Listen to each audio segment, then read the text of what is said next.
Hi, my name is Payton Mitchell, and I'm doing my project on All Saints clothing line.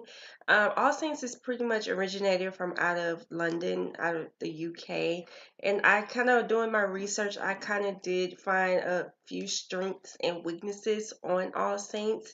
A couple of the weaknesses were that that they did have previous financial difficulties in the past. They were almost bankrupt, but they were bought out by a different company, which allowed them to kind of rebuild their brand and financially get themselves stable again as a company.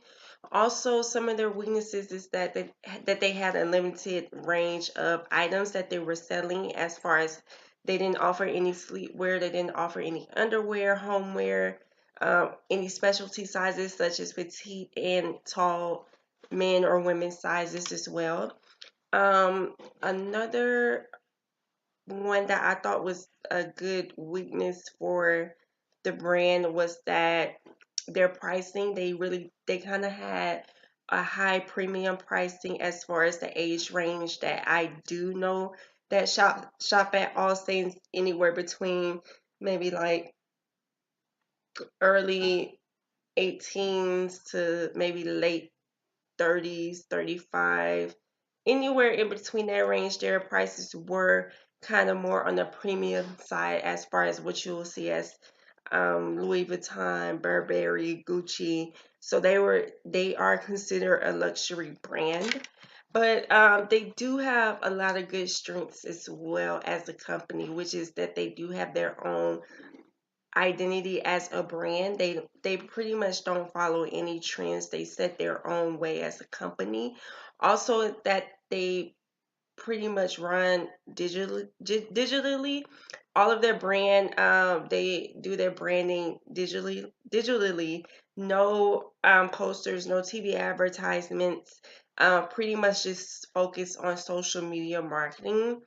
And also that they what I thought was interesting to me was that they use um, short films to display their products and new items that they have coming out, to recognize their style as a brand as well.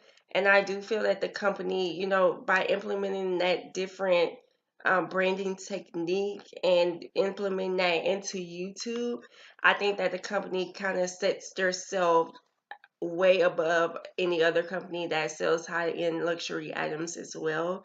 And then most of their looks are pretty much straightforward. They have their own style. They bring, a different diversity to the industry as far as, the contemporary luxury look that a lot of people are going for nowadays. So those were my weaknesses and strengths that I really think that all things they're built on. And I know that with the trend and how everything is moving in today's time, I really think that they're a company that is going to grow and actually do really, really well than what they are right now, despite their previous financial difficulties. All right, my name is Kevin Teddy Vega, and I'll be going over some of the opportunities and threats that All Saints kind of faces in terms of their opportunities. Their expansion into the United States, they do have an opportunity there to create more stores to help drive that revenue because they don't have a lot of locations in the United States, and that's something they can definitely work on. Whenever they're doing their marketing, they do typically use social media pretty much. They don't have any other type of advertisements.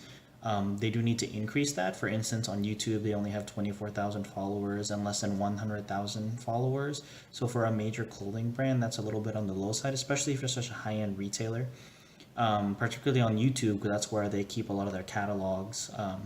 So that's something that they definitely need to kind of appeal to a broader audience to kind of, even if people can afford their clothing, they can really reach to people so that when they do have the money, when they possibly, get older or get more money as they go through life, they can actually go shop here. Another thing that they have an opportunity to is penetrate other markets such as Asia. One particular note here would be China or Hong Kong, where they have a booming sort of fashion industry where that could really showcase what All Saints does because they might not have something that kind of feature that same niche with their clothing. They could also expand their brand range into other clothing types. I know that Payton mentioned that they didn't have any other types of clothing like intimate wear or anything like that. They could definitely start with something like homeware and basics.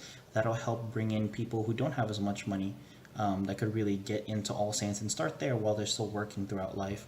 And another thing is to provide targeted advertisements. Because they're so into social media, they could definitely work with Google AdSense to create specified sort of advertisements for people who live in areas where they already have retail locations. This will just kind of increase their market penetration and bring people into their location. There are a couple of threats that are really going to affect All Saints here.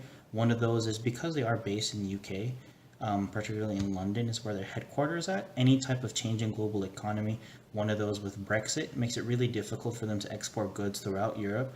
And even with the leadership of the United States versus what it is with the EU and London, it's going to become really difficult for them to kind of continue to have the type of success if they don't have anything to kind of push back against that. The other thing too is that any type of change in a consumer market taste would really limit their ability to get more customers or continue their success, especially if there's a shift in any type of customer taste.